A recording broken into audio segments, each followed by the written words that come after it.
Gitaye Namo Namah Atanatvam Prakurum Bhagavata Tadam Vyasam Jagat Gurum Tato Jayo Mudiraye Yarisa Parikashi Shri Guru Gauranga Gandharva Govinda Sundara Parapadmanam Jayastu Yarisa Parikashi Shri Guru Gaura Chandra Shri Girirajju Parapadmanam Jayastu Shakala Vaishnava Pade Mor Namaskar Ite Kichua Paradanam Kama Hoi Chen Hoi Bin Prabhu Jato Bhaktajam Vandana Koriyami Shagarajara Shri Krishna Chaitanya Prabhu Nityananda Shri Advaita Gadadhar Shri Vasari Gaura Bhaktivinoda Hare Krishna Krishna Krishna Hare Hare Hare Rama Rama Rama Hare Hare.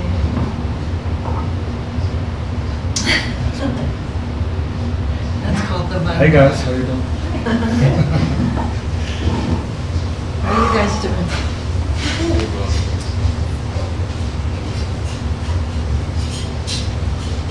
I had a very long work day today. John, welcome.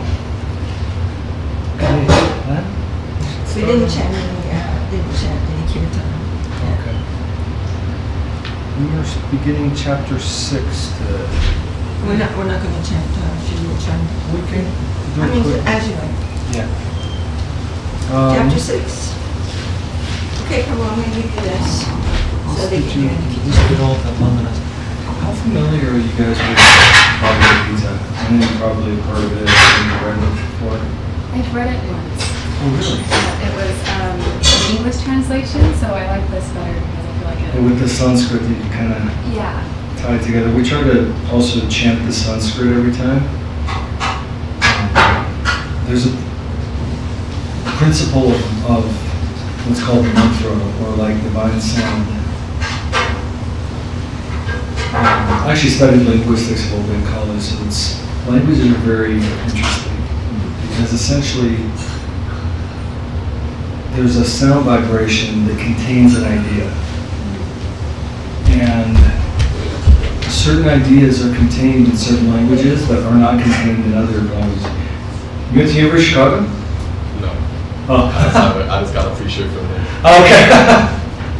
I literally went to high school right here there. So. Oh, really? But this idea is really, really important because there are things contained in sound that exist in one language that are not really present in other languages. So for example, like the Eskimos, I think have like 100 words for snow. And for them it's like very, very meaningful.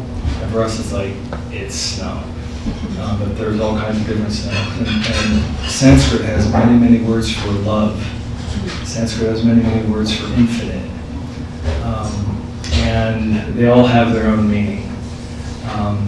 So there's an idea that's being conveyed that we're trying to represent in a translation. But there's an important concept, which is by chanting the words themselves and meditating, that they reveal themselves to you, because they're containing the idea that the translations are trying to point at. So we chant the Sanskrit and we read the English. It's part of like the meditation. Okay, so sometimes, hey Christian. Sometimes the Gita is called the yoga scripture because every single, not every chapter, but almost every chapter has a word and then yoga. And as you know, yoga means to connect. So there are many, many methods of connecting to the absolute, to divinity, to the infinite. And there are many, many kind of levels of that. So as the Gita goes through, it's essentially presenting this idea of life as a journey to connection. And we have gone through 5 chapters so far. So the Gita starts out with a very profound idea called karma yoga, which means utilizing your actions in life as a method of yoga. And as you know, the Gita is taking place on a battlefield, so it's very, very intense, right? You can see on the front cover there's a chariot being drawn by horses, and back is a warrior named Arjuna, and in the front, as the charioteer, is Krishna, who is the Lord incarnate on this earth. And he's taking Arjuna on a ride between 2 armies that are about to battle each other.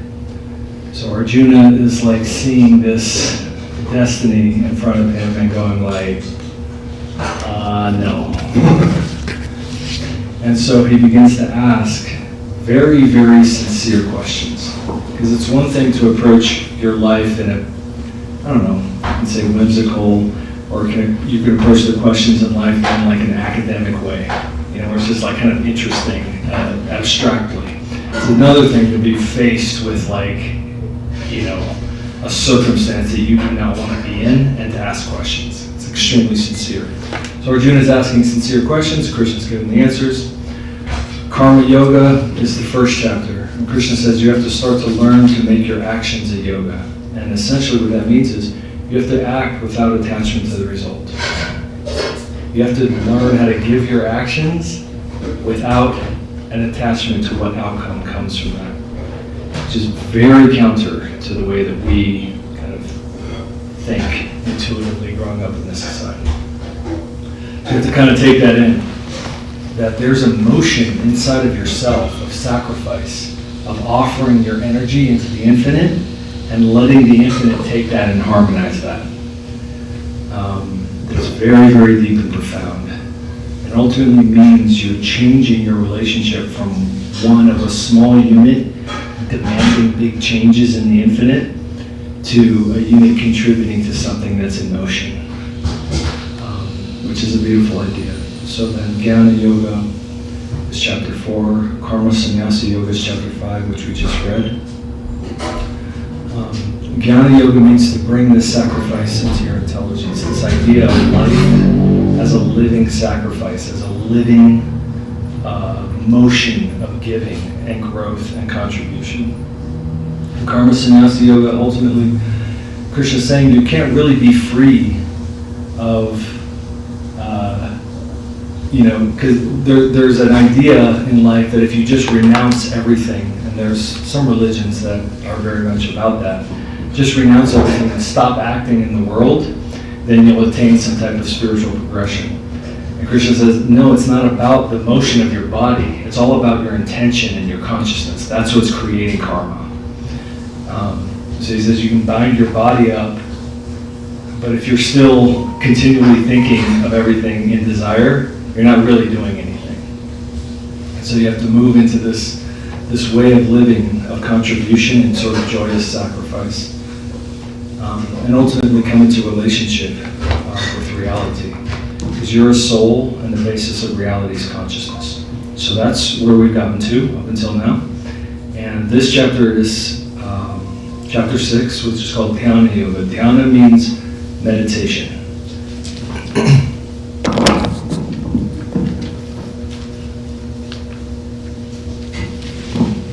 So we'll read the Sanskrit on one page and then read the translation for whatever the verses are on that page.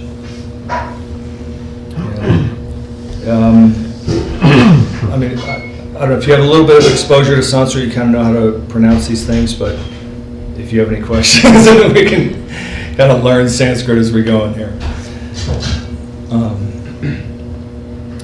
Shri Bhagavan Uvacha Anashrita karma phalam karyam karma karoti ya sasanyasi cha yogi cha na niragnir na chagriya yam sanyasam miti prahu yogam tam vidhi pandava nahya sanyasta sankalpo yogi bhavati kaschana. Supreme Lord said, know a genuine sannyasi and yogi as one who, so sannyasi means a renunciate, as one who, without expectation of the fruits of his actions, performs his duties as prescribed by the scripture. One is not a sannyasi merely by renouncing the performance of the fire sacrifice and other prescribed duties, and one is not a yogi merely by becoming physically inactive. O Arjuna, that which is known as sannyas, complete renunciation, you should know to be yoga, since without renouncing fruitive desire, no one can become a yogi. It's kind of repeating the principle we just talked about. That real connection with reality comes in a mood of giving. And when you can see this in your personal life. If you enter into a relationship with someone thinking like, what can I get out of this person? All your interactions with them are going to be colored by that desire. And you're never actually really going to get to know the person. You're really going to be, every interaction is going to be tinged with some idea of how do I accomplish my intention of getting something out of this person. So it's a really kind of horrible and exploitive way to have a relationship. Well, we need to be careful to not have that relationship with reality. That all we're thinking about as we relate with our life and relate with the environment around us is how do I get what I want? Because then you're never going to actually know reality, right? And knowing reality is a meaning of the word yoga, connecting to reality, to actually connect. So Krishna's saying, you have to renounce this fruit of desire, meaning I'm going to do something and I better get this back. So, pretty high bar, but something to kind of place in an altar inside of ourselves as like, wow, can I actually live like that? And function within the world. That's going to be next to impossible. Unless you know that there's a controller, a person who is our guardian, who's actually controlling things. Because otherwise it's just like, why am I doing this? You know what I mean? Well, when we know that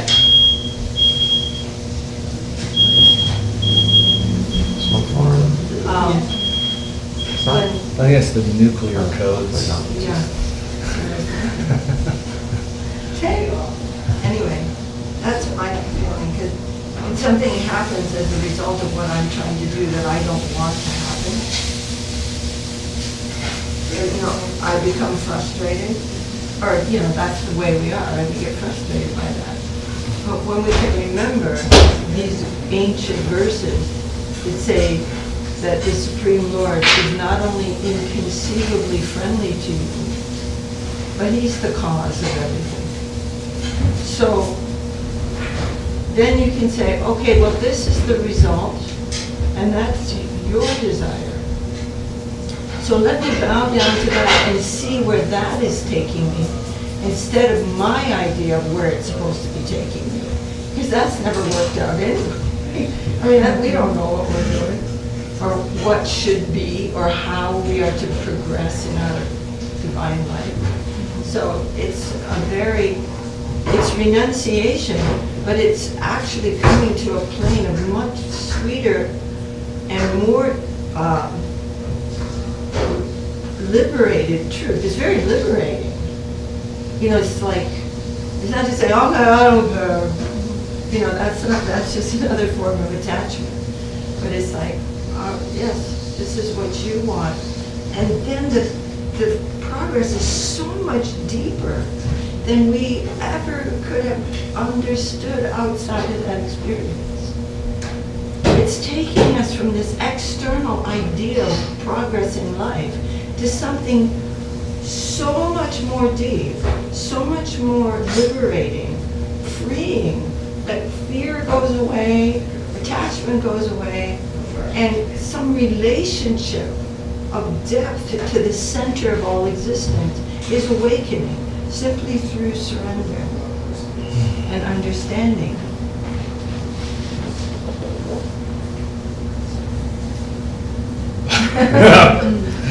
Yeah. It's so important, because otherwise just giving up the result of, I don't know why Right. would I do anything? Yeah, and definitely Gita's moving, you would say, in a direction, right? Because each chapter is a particular kind of step to what you're talking about. And I Right. think really in chapter 8 and chapter 9 is when a kind of relationship becomes established. Can I make a comment? Yeah. I just think I was just kind of thinking it's funny.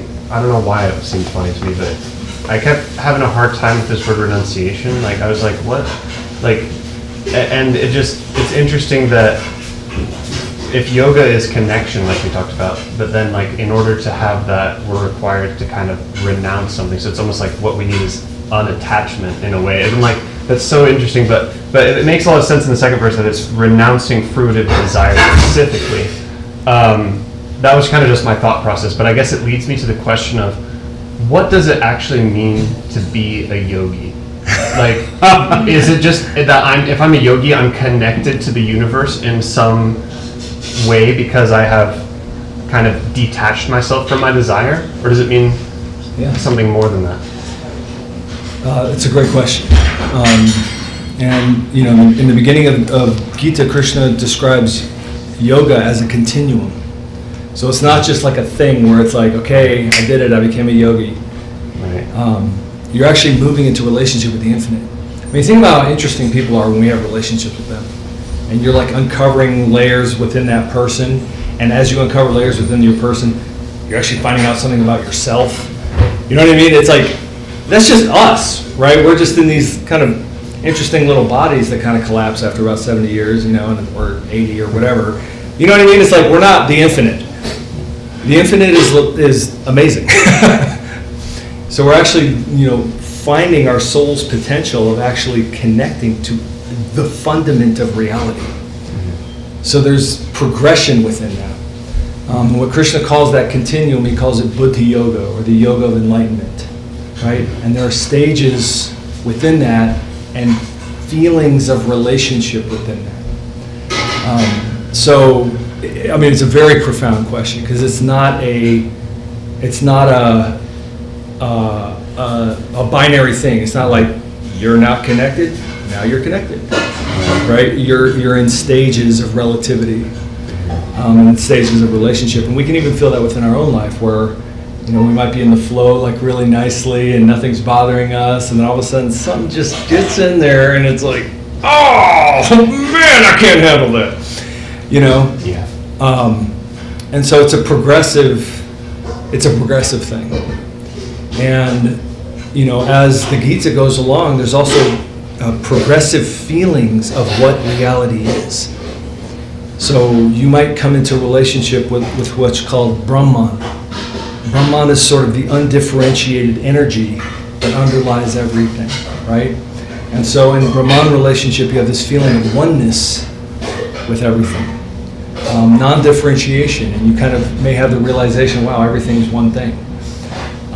But that's a stage of relationship, right? There's another stage of relationship where you realize actually the totality of infinity is in every tiniest, smallest expression of diversity and variety within infinity. But that doesn't mean that the diversity and variety doesn't exist. Actually, the Lord is within every unique atom, and every single atom is unique and amazing, right? And that's called Paramatma realization. The Supreme Soul is populating every single thing, and diversity is real. So you go from this feeling of like, everything's one, to like, actually everything is incredibly, uniquely, and amazingly diverse. And then there's another stage of realization, which is called Bhagavan realization, which is you realize that infinity has a personality. God. God is a person. And we're within that, but at the same time, God is a person. And actually, the Gita takes you through some of those stages. And those are all real stages and feelings within consciousness. And they may seem conflicting, but they're all parts of reality. Because reality harmonizes polarities. Reality, accommodates all diversity. All opposites are accommodated into one, so to speak, right? But it's not to say the opposites don't exist. So that's the thing where it's really hard for our intellect to fully capture it all. But as I said, the way Krishna says it is it's a continuum, and it's a evolving relationship. Yeah, it helps. If that helps. Yeah.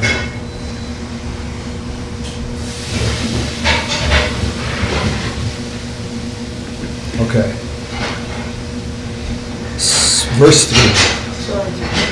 Huh? Yes.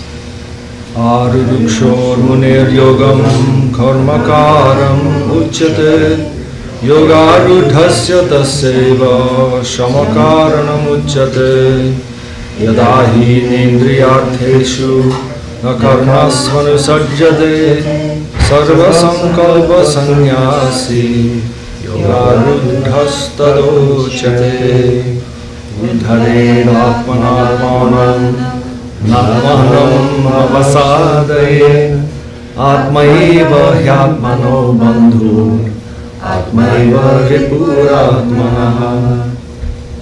Number 5 is one of Rai's favorite verses. Let me just pass the mic around. Come on, we're together. For the yoga practitioner desirous of attaining steady yoga meditation, action is said to be the means. When he has achieved yoga meditation, renunciation of all action is said to be the means of remaining in meditation. When the yoga practitioner does not become attached to the objects of the senses and to any action in pursuit of their enjoyment, and renounces all thoughts of enjoyment, then he is said to have attained yoga. One must elevate himself by the mind, not degrade himself by the mind. For the mind is sometimes the friend of the living being, and in other situations the mind is his very enemy. Yeah. So I find this to be, there's a few concepts in the Gita that are so practical and useful in your life. One of the big ones for me is to understand that you and your mind are not the same thing. And that, excuse me,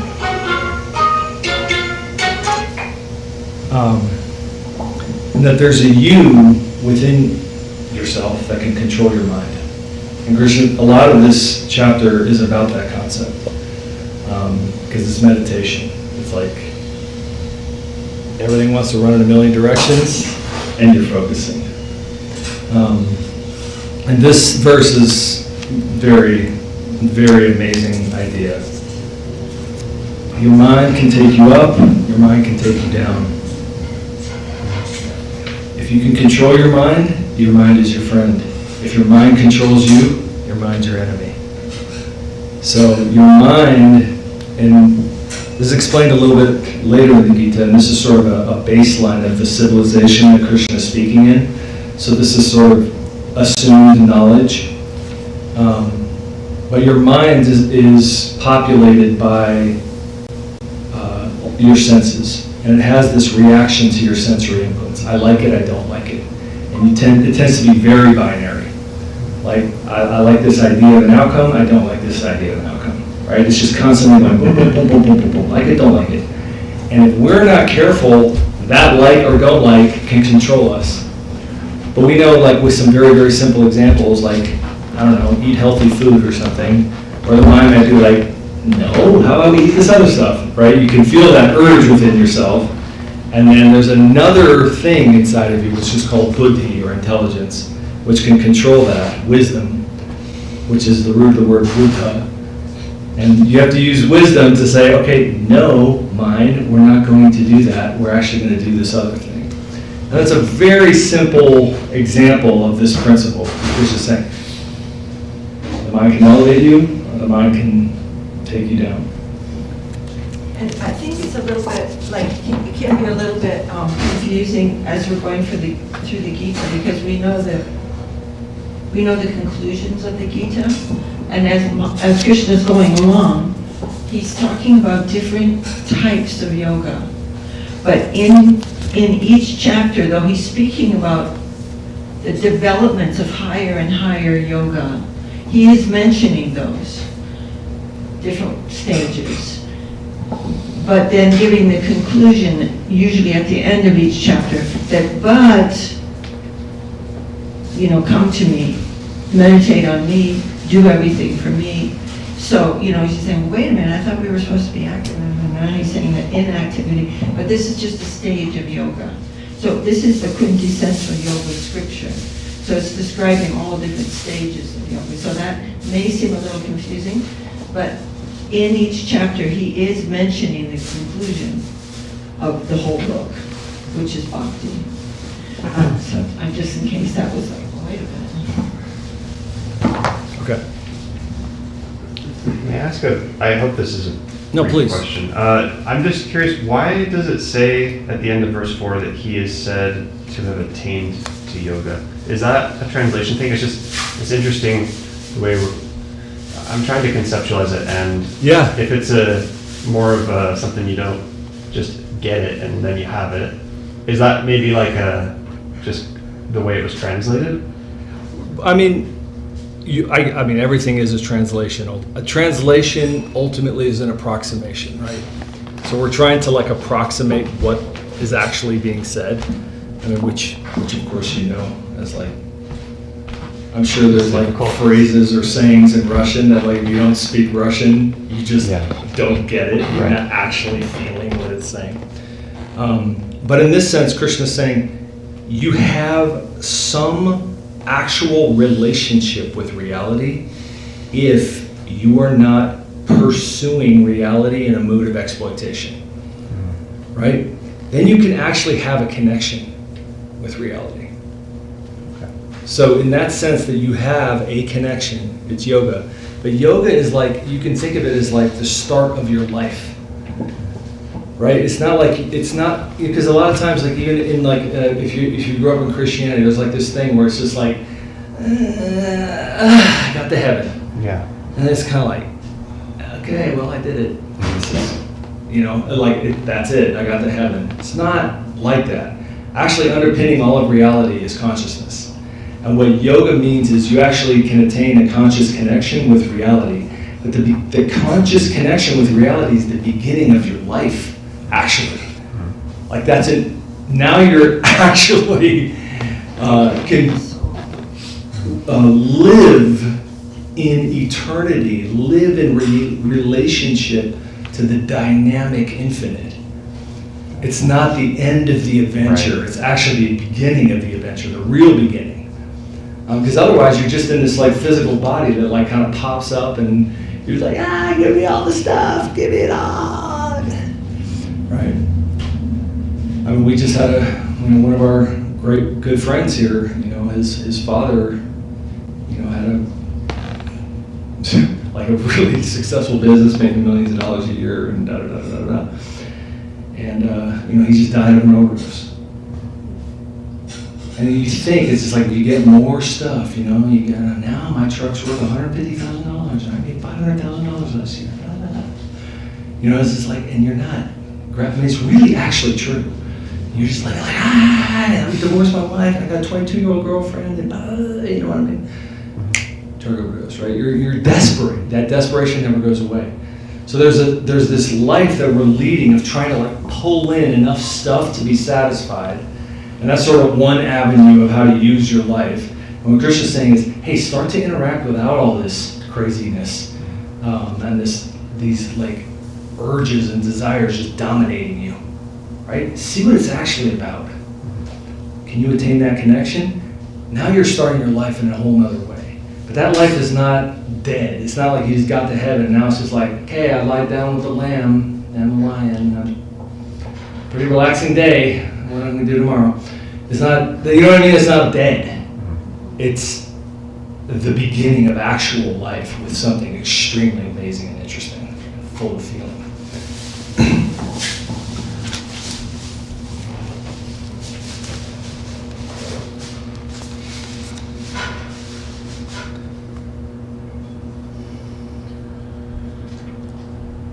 Okay, verse 6.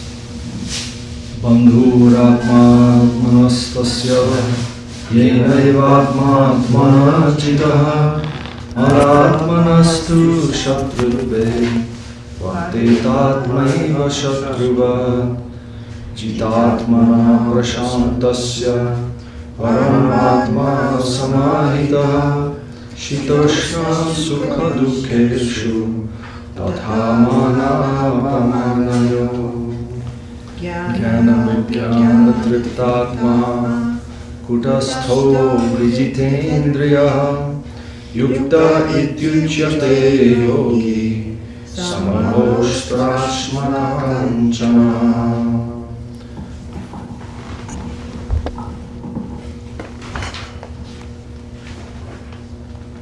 6. For one who has conquered the mind, his mind is his friend. For one unable to control the mind, his mind works against him like an enemy. The yogi who has conquered the mind remains deeply absorbed in yogic trance, peaceful and undisturbed by cold and heat, happiness and unhappiness, or honor and dishonor. One who is always satisfied within by both knowledge and realization, who is always fixed in his spiritual nature, who is sense-controlled, and who has the vision of equality for a clod of earth, a rock, or gold. It is said that such a person has attained yoga. Okay. So this is interesting because Krishna's saying, like, conquer your mind. You're going to start to perceive reality in a different way. All these things that bother you may not bother you, right? Like, one of the principles of consciousness is to understand that pain, for example, only exists in your mind, right? And so when the mind is overcome, like, all these things about, you know, what this thing feels like, it doesn't matter as much or like at all. And that's an amazing thing. I mean, like, I've personally seen people in India doing, like, their practices of, like, really actually impossible stuff. And there's, like, other levels of reality that you can even see still to this day, becoming much rarer. Like, you know, like, you can see somebody, like, come down from the Himalayas and go to, like, a pool that's at the bottom of a glacier. I mean, you're talking about 33-degree water, you know what I mean? Like, you can't sit in it. He'll just go in there, just sit, do his meditation for an hour up to his neck, you know, get up, walk back up in the mountains, and you're like, who's that dude? What is he doing? Is he insane? No, he's not. He's experiencing something totally different, right? And he doesn't care who knows about it. So there are other levels of experience of life that you have to know exist. But Krishna's like, all you gotta do is control your mind. As the chapter goes on, Arjuna's like, that sounds impossible. Oh, we got another mic here, bro. Oh, okay. Okay, so we can read chapter 9. Thank you.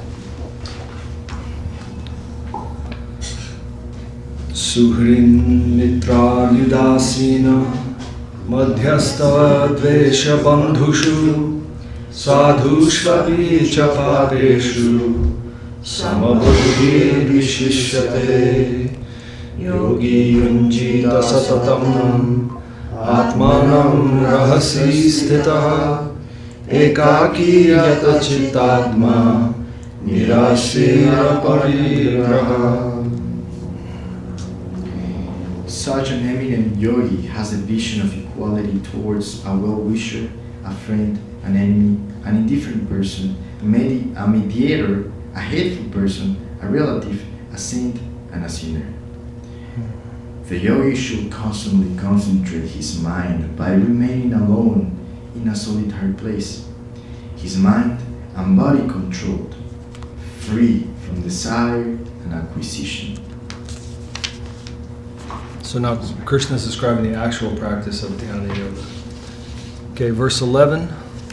Shuchao deshe pratisthapya sthiram asanam atmana natyuchritam nati nicham Rajina kushodaram tatraikagram mana kritva yata chittendriya kriya upaveshyasane yunjat yogamatma vishuddhaye samam kaya shiro grivam dharayan achalam stira sampreksha nasikagram sam dishaschanavalokayan prashantatma vigatabhir brahmachari vrate stitaha manasanyamya machchitto yukta asita manaraha.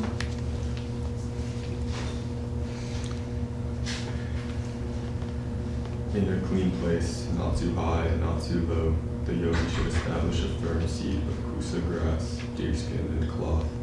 Then, sitting on that seat, subjugating all mental and sensual activity, with unpointed concentration, he should practice meditational trance in order to purify his heart. Soberly keeping his body, head, and neck straight and upright, poised, the yogi should fix his gaze at one point, as though between the eyes, without casting a glance in any direction. Tranquil, fearless, and reposed, in the vow of celibacy, he should meditate on me, as foreground Krishna, and thus devoting himself to me, he should thus practice yoga. I always feel myself going like, Everybody does this. We read the Gita It's over like and you read over it. and over again, and with this verse, everybody goes like this.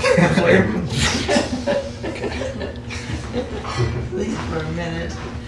That means we trust Krishna.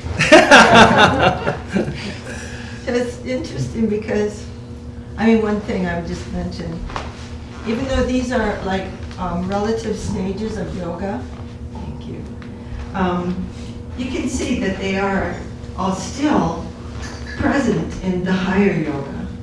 Because you do meditate during, you can be, this is being said on the battlefield.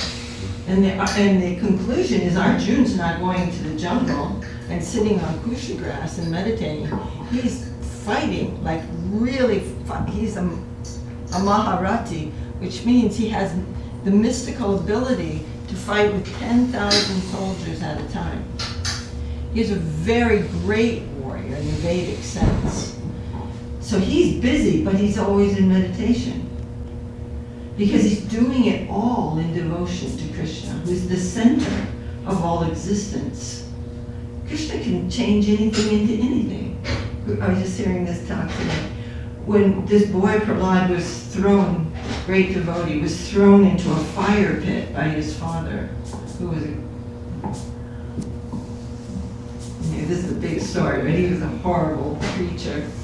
And Prahlad didn't feel any pain. Because Krishna can change ice into something that's hot and fire into something that's cool. All of these sensual experiences are all under his control completely. So Arjuna is meditating all the time, but in a very much higher mood than one who's simply detaching himself from the sense objects. He's actually in the play of full relationship with the Supreme Lord. So this is all leading to that. But you can see that the basis is still there in all these other practices. well, yeah, and I think it's important that we kind of take it through as it's being told. Because that line that he's going through is kind of, Arjuna's reaction that's coming up is like, okay, great. So all I have to do is control my mind. Perfect. So, you know what I mean? There's important progressions that are happening within that. Okay, then 15. Yunjan evam sadatmanam yogi niyatamanasa shantim nirvana paramam mat samsthama digacchati yatyashnatastu yogosti nachayekantam anashnatah nachati swapnashilasya Jagrato naiva charjuna.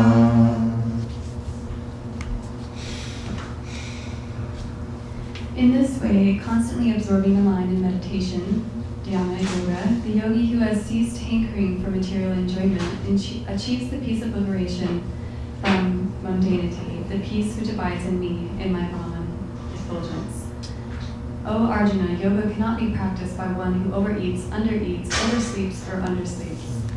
You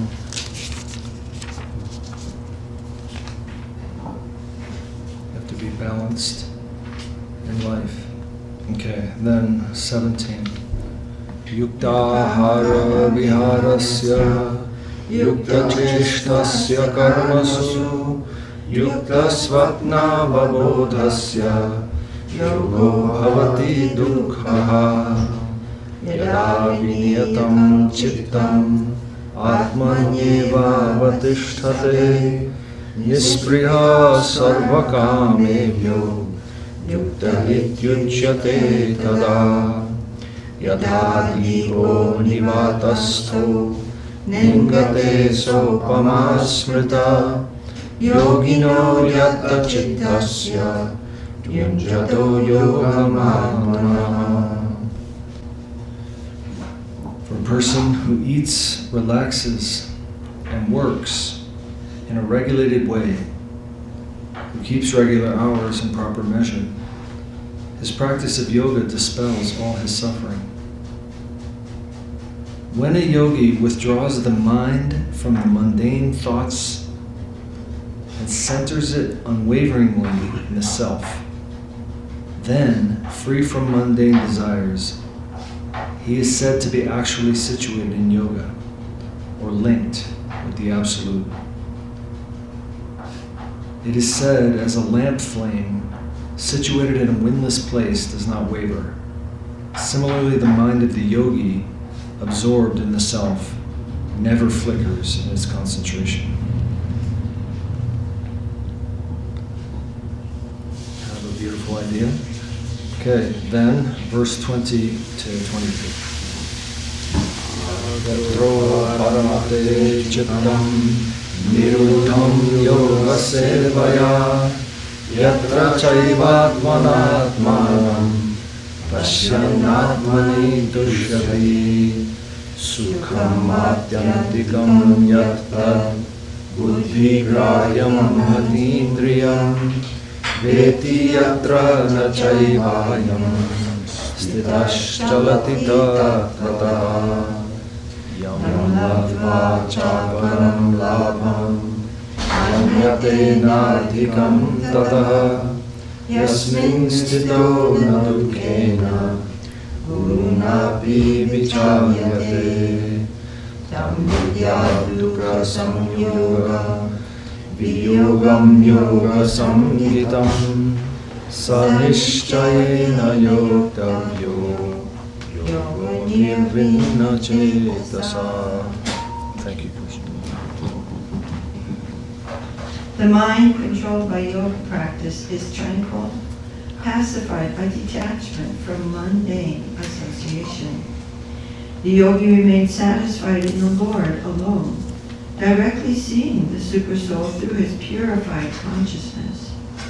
In his spiritual enlightenment, he tastes transcendental eternal bliss.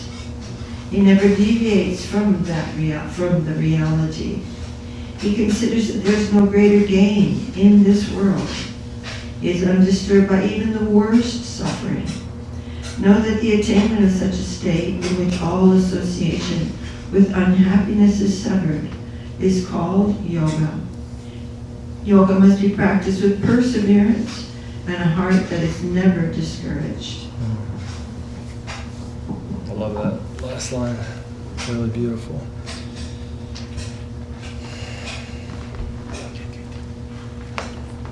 Okay, 24 and 25. Sankalpa prabhavan kamangs tyaktva sarvan asheshatah manasaivendriya gramam viniyamya samantatah shanay shanay uparamed udyadriti grihitaya Atma samstham mana kritva na kinchedapi chintayet.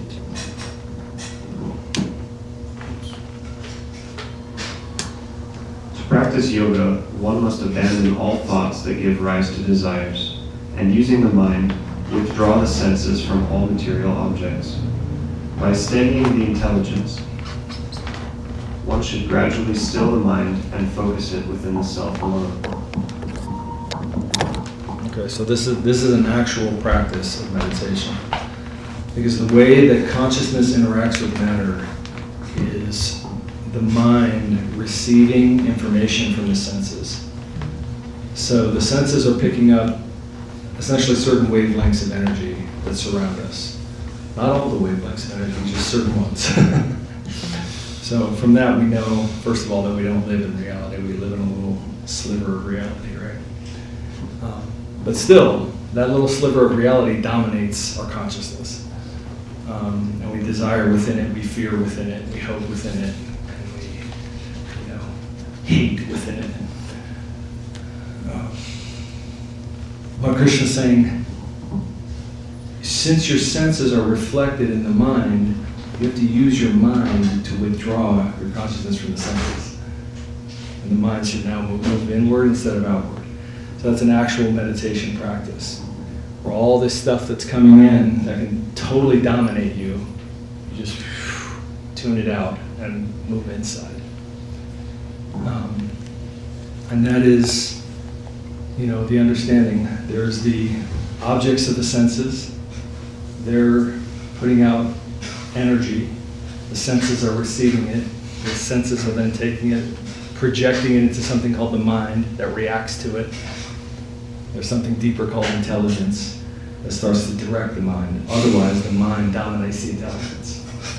And that intelligence directs the mind withdraws from the senses, and then directs the consciousness inside. So this is like a deep practice of actual meditation. And Guru Maharaj actually said, you have to know all these things within you. You have to actually be able to perceive that what your senses are, that they're perceiving information from the environment, that information is being projected in something called your mind. Your mind is having all kinds of reactions to it. You have to notice these layers within yourself. And you have to notice that there's something very fascinating within you that can start to direct your mind. Like, squeeze that muscle a little bit and make it so that it's not a theory. It has to be very real to us. Like, we have to know this inside of ourselves. And you feel your mind going like, oh my God, blah, blah, blah, blah. And then something else inside you can be like, shh. Think about this. And the mind's like, oh, wow, that. Right? You have like these layers where it's like the senses, the objects of the senses, the mind, the intelligence. Rumar says if you can actually know these, you will start to perceive within yourself that there's something deeper that's actually directing the intelligence. And that's consciousness, that's the soul. And he said, once you know that, and if you even experience your soul for a second, then the categorical change has occurred. So Krishna is describing the actual, real, deep practice of meditation. May I ask a question? Please, Will. So since we're trying to surround the concept that we have different layers, Yeah. we're conscious covered by many different layers. And considering that everything that we're perceiving is through the senses right now, right? Yeah. And all the time we're perceiving through the senses. And then considering that we are consciousness and we must perceive everything as consciousness, my question would be,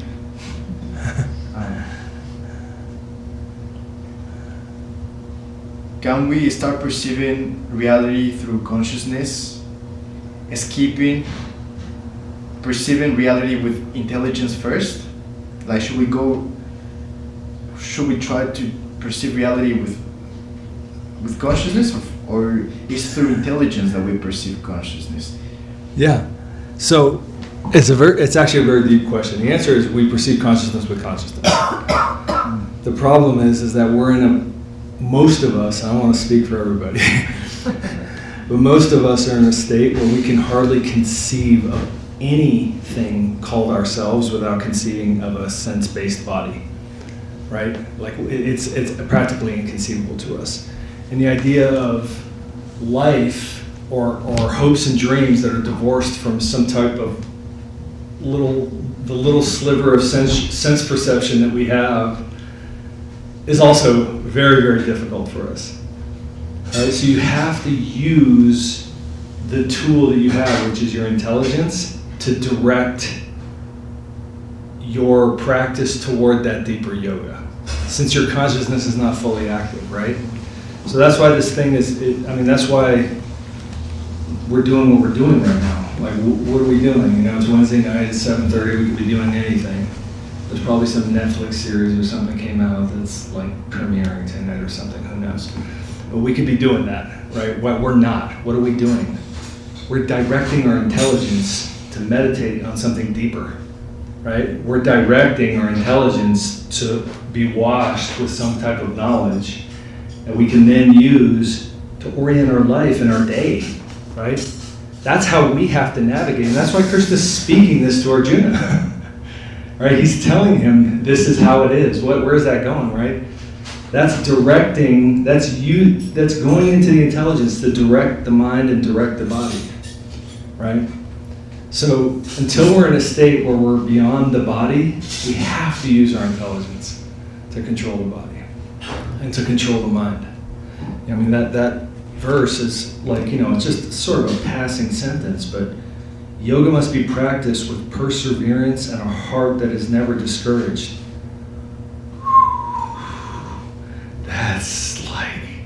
That's heavy, man. A heart that's never discouraged, right? That takes some serious, intense focus to overcome these urges of depression, these urges of whatever it might be. I'm not good enough, imposter syndrome, I can't do this, I want something else, I want ice cream, whatever it is. It's just it's incessant. And just to have there's a Sanskrit word dhrita, which means perseverance or determination. That takes intelligence, right? You're overcoming all these other things that are going, don't do this, and I don't like that, and I'm bitter, and I'm angry, and I'm depressed, and I'm sad, and I'm blah, blah, blah, blah, blah, blah, blah, blah, blah. Right? All that stuff will eat your life. Literally just eat your life. You're like, you want to go out tonight? No, I don't think I'm going. And it's like we do that we don't even know why we're doing it. Right? You have to have something that overrides that.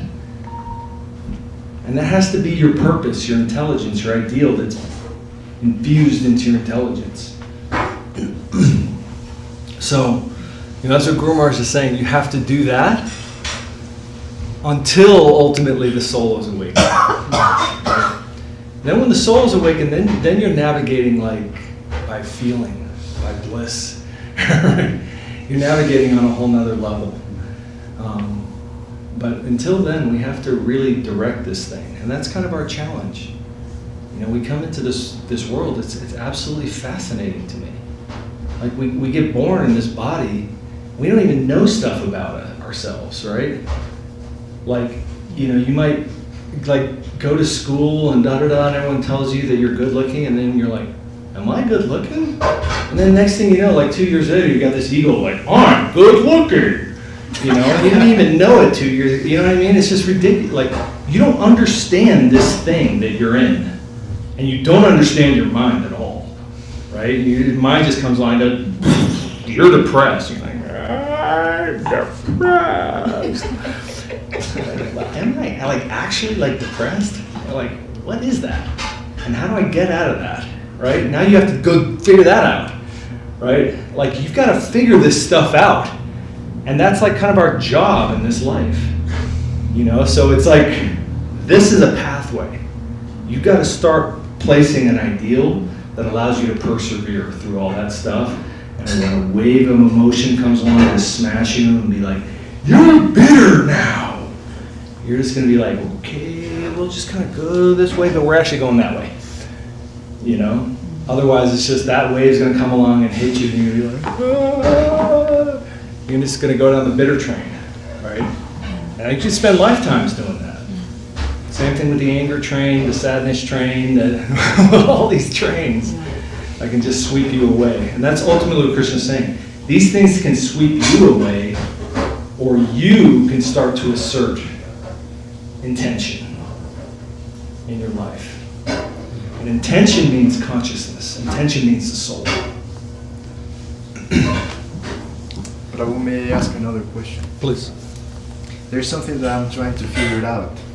And since our challenge is to utilize intelligence to redirect the consciousness, where the consciousness is focusing, how can we avoid to overthink? I'm confused about intelligence. Yes. I'm not done with the question yet. Well, that was a big one right there, so you got more. So like, when we're trying to interact with reality, people, plants, reality, Yeah. how can we avoid to be thinking, analyzing, calculating? Is that what redirecting consciousness means by doing it with intelligence? Yeah, I mean, I think we all have a little bit of the answer to this, and you probably do as well. But it's very, very important to have an ideal in life. And the ideal is the overarching thing, right?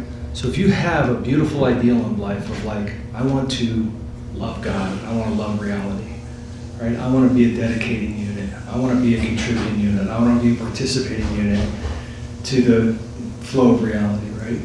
Okay, that's like a high ideal. And now you're like, okay, but I have a job and I need to design this website, right? And then you're gonna be like, of course you're gonna be thinking about like how do I make the best website possible, or whatever it might be, right? Everything has to be placed in its context. And that's where the Gita is going, ultimately. You have to be connected to the Lord in every moment. And you have to take shelter of the principle of sacrifice. The principle of sacrifice means I'm going to offer my best, like I'm offering my bet. You know, it's like the thing that you witnessed, Christian, where we're putting the ghee into the fire. Your offering of your best is the putting of the ghee into the fire. And when you've committed to the fire, you're not completely consumed with what's happening to it. Okay? At that point, you've offered it. And now, there's going to be reality's going to move again, and you're going to make another offering. So, overthinking is driven by outcome consciousness. Control. It's a control trip, ultimately. And the principle of sacrifice is a savior. Because what you're worried about, instead of the outcome, is you're worried about your intention. So this is like the path. Instead of directing everything outside, you're starting to direct things inside. Not that you're not active in the world, but you're much more focused on why am I doing what I'm doing, and then offering what you're doing. But to bring intention to the forefront rather than a sideline, that's actual conscious practice. Does that make sense? So if your intention is good, you make your offering, right? Your intention is good, you do your best. Now maybe something happens and comes back and go, oh, I should have done that better. It doesn't mean don't learn that lesson and do it better. But what it means is you're not like, oh no, I messed it up. Okay. What do I actually have to give every day in the end? I have a few calories from the food that I ate. I've got some intentional energy, and my intelligence, and I'm going to give it. If you stop being a miser about your giving, then everything becomes a lot more free. Does that make sense? Because you cannot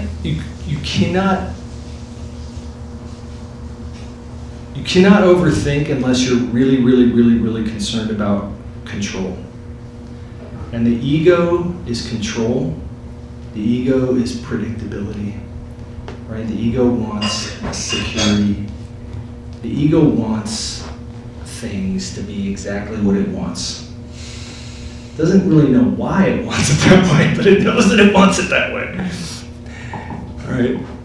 And so, karma yoga, sacrifice, offering, and then not being dead to your life, but just getting your reciprocation, your feedback from the environment, your response, and then sacrificing again.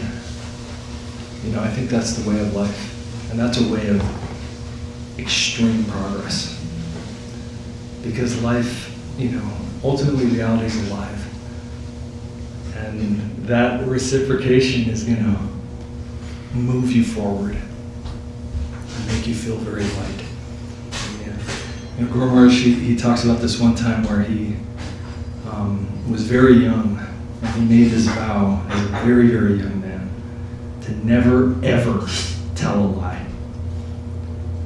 And he said, within a few years, I felt like the whole world was like clay in my hand because I was not fearing any outcome. I just told the truth. Right? It's that kind of thing where you can just sacrifice and get reciprocation, and sacrifice and get reciprocation, and realize that this whole thing is like, it's not so complicated. And that ultimately you're interacting with goodness. That is really a great example. Thank you, Prabhu. Okay. Was a great answer. Hey, we're all trying to live an authentic, integrated life.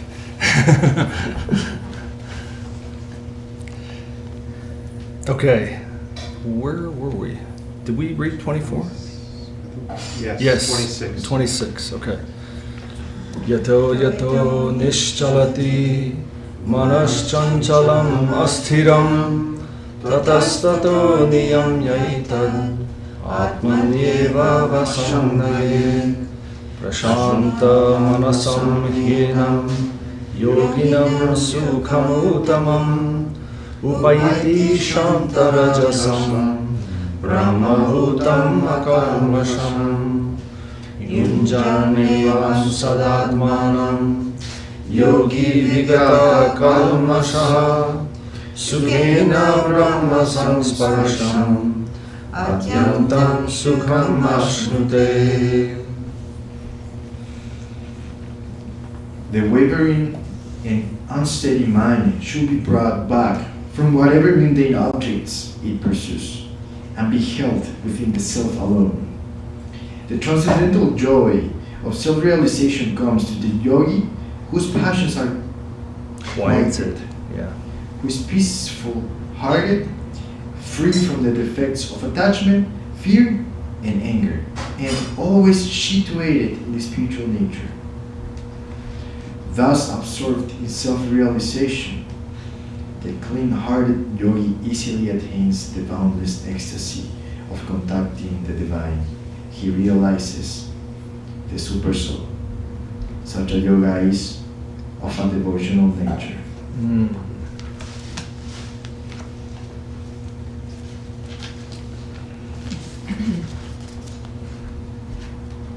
Okay, 29. Sarvabhutastham atmanam sarvabhutani chatmani ikshate yoga yuktatma sarvatra samadavarshana yomam pashyati sarvatra sarvam cha mai pashyati tasyaham na pranashyami sajanena pranashyati sarvabhutastitam yomam ajati kakama stitaha sarvatha vartamanopi sayogi mai vartate.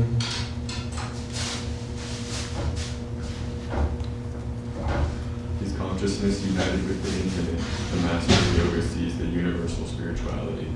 He sees the supreme soul within all beings, and all beings within the supreme. For one who sees me in everything in me, I am never lost to him, and he is never lost to me. The yogi who takes shelter of me and adores me in my non-different form as the super soul situated within the heart of every living being, abides in me in all circumstances.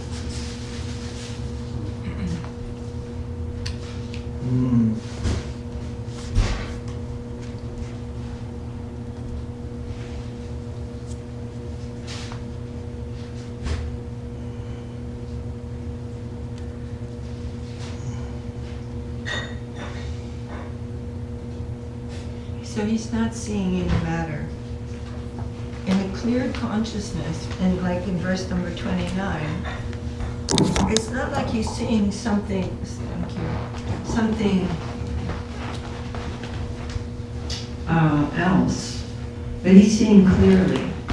So he's seeing universal spirituality. He's not seeing anything mundane because his consciousness is clearing. And he's seeing that everything's actually divine. So these are like stages in yoga. And then he's seeing that all living beings are within the Lord. And the Lord is within everyone. So there's individuality. So the Lord is, everything is within the Lord. Of course, he's the absolute truth. There's nothing that's not him. But at the same time, we are individuals, and the Lord is within everyone. And he's seeing that. And then he's becoming a lover. His divine love is awakening for that Lord who is within everything, and within whom everything is existing. So this is developing into devotion.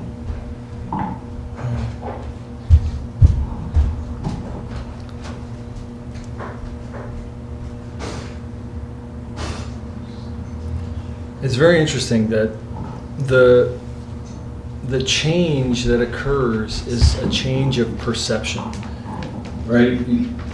What's occurring is you're in the same world, and suddenly you're seeing everything in a different way. You're still in the same world, but you're seeing the infinite in everything. You're seeing everything equally. You're seeing every person in divinity, and seeing like ecstasy and bliss underlying everything. It's very amazing to me that perception is possible within this world, and that really the progression of spiritual life, it manifests as a progression of perspective.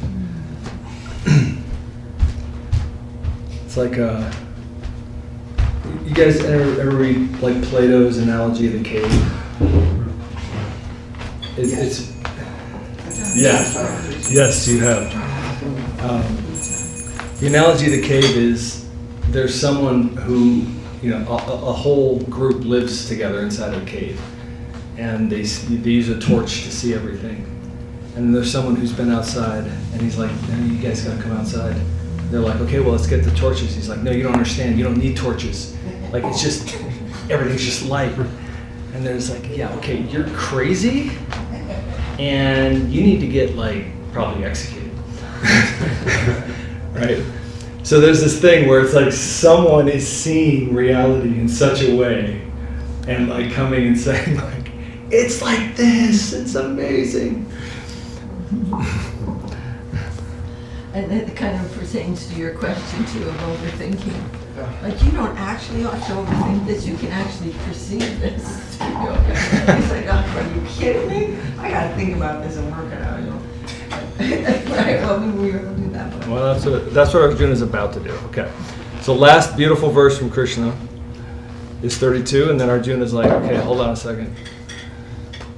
Okay. Atma opamyena sarvatra samam pashyati yorjuna sukham va yadi va dukham sayogi paramo mataha Arjuna vacha yogyam yogastvaya prokta samyena madhusudana etasyaham na pashyami chanchalatvat sthitam stiram chanchalam hi mana krishna pramati bhavadridham tasyaham nigraham manye vayuriva sudushkaram.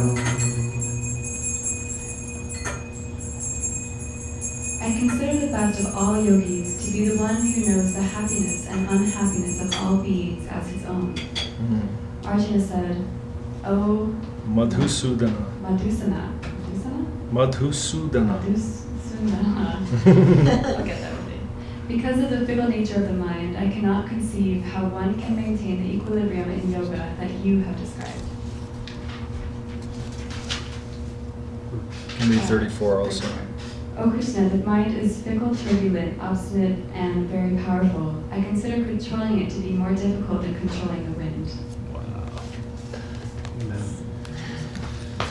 Yeah, I heard that for real. It's true, the mind is way, way more subtle than the wind.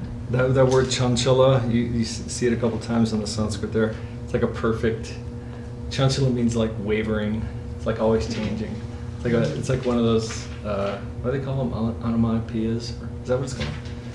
When the word sounds like what it's describing. Yeah. Chanchala, like when he's like, the mind is chanchala, it means it's just like it's bouncing everywhere.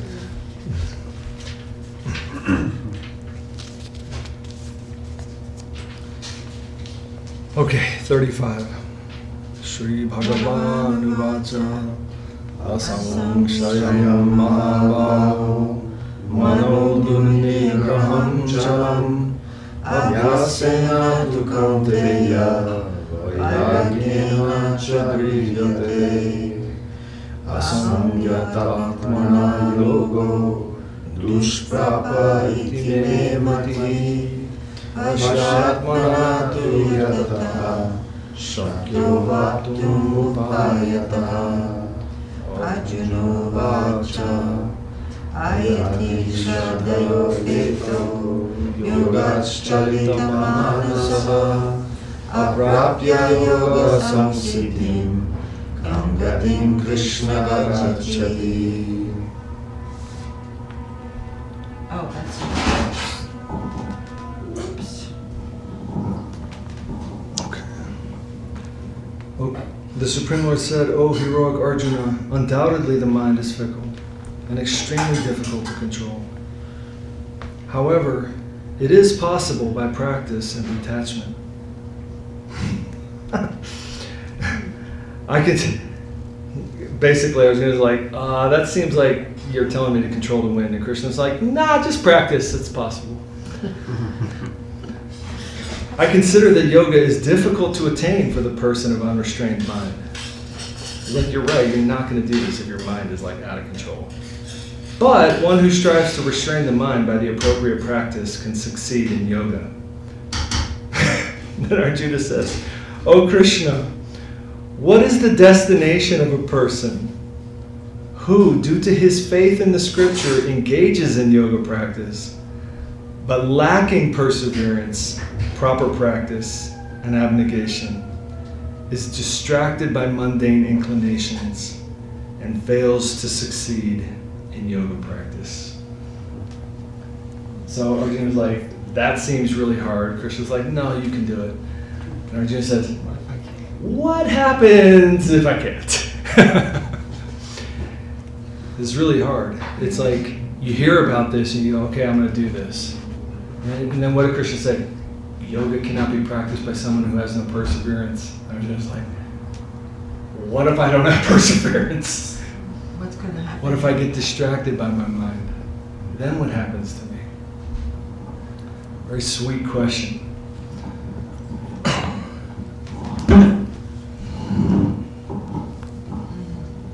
Okay, 38, 39.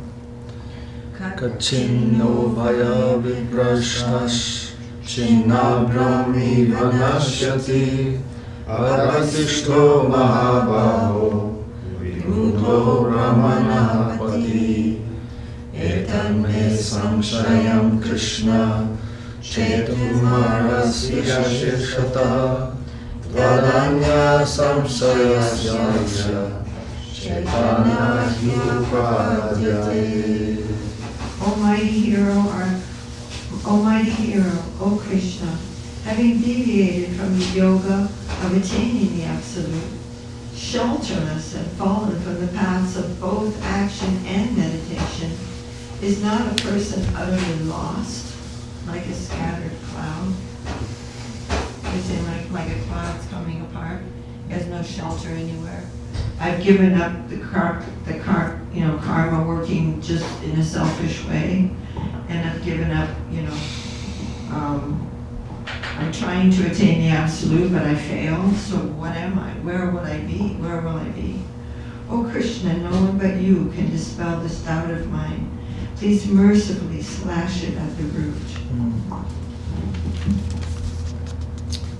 Okay, Shri Bhagavan Uvacha Vardhanaineha namutra Vinashastasya vidyate Nahi kalyana krit kaschid Durgatim tatra gacchati Prapya punya kritam lokam Ushitva shashvati samaha Shuchinam shrimatam gehe Yoga prashto vijayate. Krishna.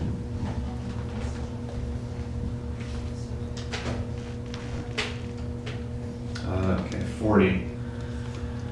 The Supreme Lord said, O Arjuna, son of Kunti, there is no loss for the unsuccessful yoga practitioner, as he is not denied the happiness of the heavenly plane in this world, nor is he denied the chance of the fortune to see the supersoul in the transcendental realm. This is so, O dear one, because a person who performs virtuous actions never suffers an ill fate. After residing for many years in all those heavenly planes that are attainable by the performers of great sacrifices, such as the Ashvamedha, the unsuccessful yoga practitioner takes birth in the home of honorable, prosperous persons given to pure and honest practices. Okay, let's continue and read all of this. Attava yoginam eva kule bhavati dhimatam etadhi dulabhataram loke janma yadidrisham tatra tam buddhi samyogam labhate parvadaihikam yatate cha tato bhuya samsiddhau kurunandana purvabhyasena tenaiva hriyataya vashopi saha jigyasurapi yogasya shabdabrahmati vardate.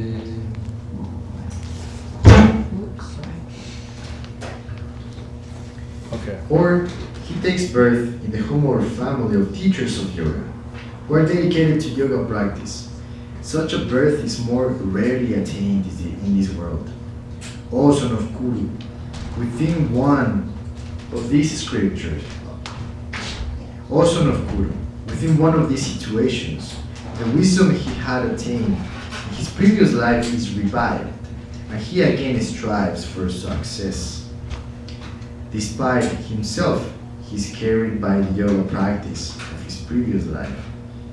In his search, he surpasses the authoritative rituals of the Vedas. It's a very, very nice assurance by the Lord. Arjuna is basically saying, okay, you say you have to be perseverant. Well, what if I'm not? And he's not saying this lightly, because if you read the Mahabharata before this conversation, this is part of a huge, huge epic scripture called the Mahabharata, probably the most famous book in India. He's a warrior, and he's undergone severe, you could say, challenges in his training. And he's done many, many different exercises where he's done what's called tapasya in different parts of the world, where you voluntarily expose yourself to the elements and just remain standing, and all these kinds of things that he's done to become very powerful. And that's a whole nother track, but basically when you do tapasya, you become very powerful in subtle ways and physical ways. So he's that, right? And then he's hearing Krishna saying, he's like, oh, you want me to control my mind? Oh, wow, that seems really hard. And Krishna gives this assurance, Nahi kalyana krit kaschit durgatim datta gacchati. For someone who wants real good, they can never have a bad outcome. If you actually want real good, you can't have a bad outcome. Every moment that you spend striving for such a high goal as this, you'll gain reactions from that put you in a heavenly plane within this, work universe. So even just striving is the best karma that you can have, right? And you're going to have so long in a heavenly position, right? And then after that, you're going to be born in a position where all the progress you made up until now, you'll have an opportunity to regain your practice from that point and strive again. You can never lose. Everything that you gain, all the progression that you make, you never lose it. And all the time that you spend making that progression, you gain so many good reactions, even within this plane of matter.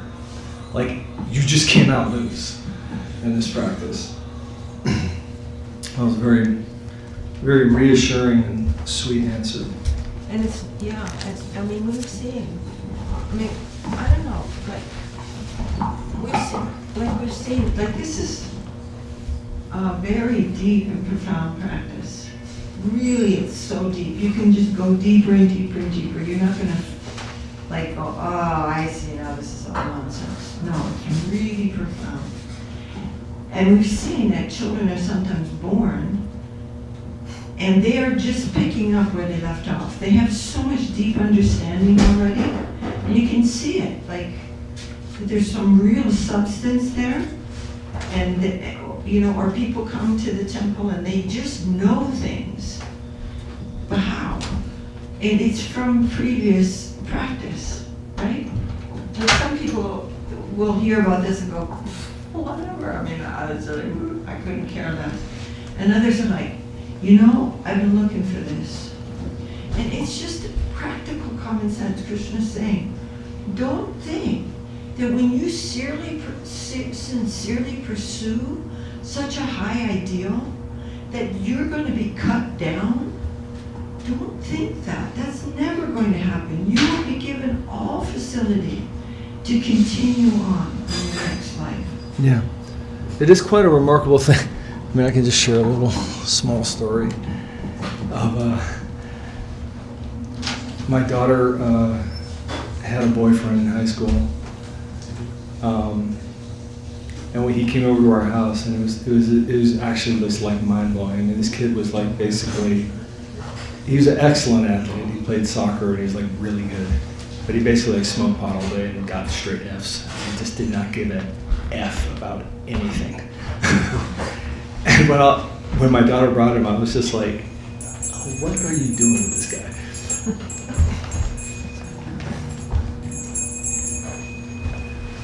And it was actually totally amazing to me. He came over one time when we were reading Mahabharata, which this Gita is this full Gita is one chapter of the bigger epic and the whole story. And we're reading this and he's just like, this is the most amazing thing I've ever heard. I'm so excited. Within 6 months, this kid is a actual celebrate monk. He's sending me verses from these scriptures that he's reading himself from Chaitanya Charitamrita, these really amazing scriptures. I'm like, oh, this has so much taste in it. And he's like sending it to me and all these things, and I'm just like, what is happening? Like, how is this even possible? And I think it's exactly that. It's like this guy is already there, and he just could not care less about whatever his life was up until that. And then he just picks it up, and he's like, now he's like wearing like the monk robes, and he lives in Thailand at a temple. Like, I mean, you're talking about like just a total Utah boy. Like his family's like ex-Mormons, but like really nice people. Like just a normal kid, and it was just like, he's like, this is awesome. That's what I was looking for. Drops all the pot, drops everything like it's nothing to him, and just picks up where he's left off. I mean, it was like so obvious. It's really like amazing. Like absolutely amazing. Yeah. Ram Sundar. So if you go to Thailand, anybody, you meet him. I really want Harry to meet Ram Sundar. Yeah, he's so such a wonderful. cool dude. He's just an incredible person. I mean, and it's not just like, I knew that I had to, succeed in football or whatever, but this kind of depth and this kind of perception and real appreciation of this practice and how he's going on with it, and new things are coming, and he's writing these things. I mean, it's like... Yeah, and he's like It's really memorizing rare. like scriptures, basically. Yeah, memorizing. He's just like, those like, and he's just like, okay, I'm gonna memorize that. This is a kid who's got straight F's, okay? And he's just like, okay, I'm gonna memorize that. It's like, boom, he's got it. And I'm like, okay, verse 36, boom. Verse 81, boom. Verse 17, boom. And knows the meaning. And knows the meaning. I was like, it's actually unbelievable. Oh. Okay. All right, let's read the last few verses. Prayatna yatamanastu yogi samshuddha kilvisha aneka janma samsiddhas tato yati param gatim tapasvibhyo dhiko yogi jnanibhyopi matodhika karmibhyaschadhiko yogi tasmad yogi bhavarjuna yoginamapi sarvesham madgatena antaratmana shraddhavan bhajate yo mam same yuktatamo mataha. Who's reading? Striving harder than before, the yogi's consciousness is cleansed of all worldly attachment, and he achieves the fruit of many lifetimes of yoga practice. He attains their supreme destination. The yogi is superior to persons engaged in severe austerities, such as the Chakrayana vow, superior to the person of knowledge who worships Brahman, and superior to the person of action. Know this to be my conclusion, therefore, O Arjuna, be a yogi. The best of all yogis is the devotee who has full faith in the authoritative, pure devotional scriptures, and who adores me with all his heart, hearing and singing my divine glories, rendering all services unto me. This is my opinion. It's a beautiful succession of verses, and the last verse is very typical of the Gita, where Krishna, who is infinity personified, ultimately just says the kind of direct conclusion: come into relationship with me, adore me. And that's the most quick and solid connection. Render your service to me. But there's always free will. So at the end he's just like, that's my opinion. I am the inexhaustible nectar. Yeah, that is coming up. That's another amazing ending.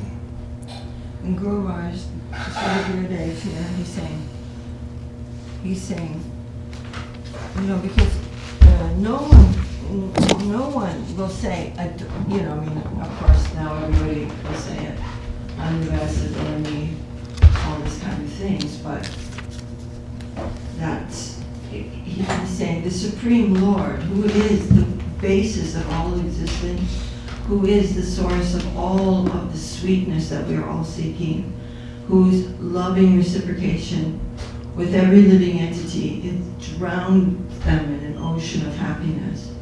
He said, shamelessly, he is standing before Arjuna and everyone in the future saying, adore me. This is your relationship with me. And I reciprocate with you like you cannot even conceive. I am that person you are seeking. I am God. I am that person. And so he's saying, shamelessly, he's saying this just for us. But then he's saying, but this is just my opinion. You do what you like. It's really sweet. That's how the whole Gita ends, actually. Krishna's like, now do what you want. Okay, I'm going to do a quick kirtan and then we'll have dinner. We'll do short Hari Hari. That was a long chapter. Thank you guys very much for your participation. Page 66 in the white. Hari Haraya Nama Krishna Yadavaya Nama.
Vishnupad Shishla Bhakti Sundar Govind Dev Goswami Maharaj ki jai. Jai. Jai Om Vishnupad Paramahansa Thakur Shila Bhakti Rakshaka Shri Thadev Goswami Maharaj ki jai. Jai. Shri Rupanuga Guru Varga ki jai. Jai. Jai Srimad Bhagavad Gita Upanishad ki jai. Jai. Shri Krishna Arjuna ki jai. Jai. Kshetra Dham ki jai. Jai. All the bhaktas meditating on the Gita tonight ki jai. Jai. Go Premanande. Sudarshan Prabhu ki Jai. Jai. Shrimati Shri Kalina Siddhi ki Jai. Great questions.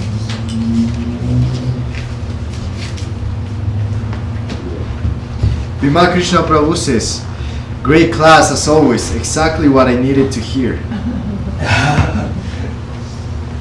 Who's that? Bhima Krishna Prabhu. And then Purushottam also. Right. All Dandavat to all, he says. Let's go, flying. Wow, bro.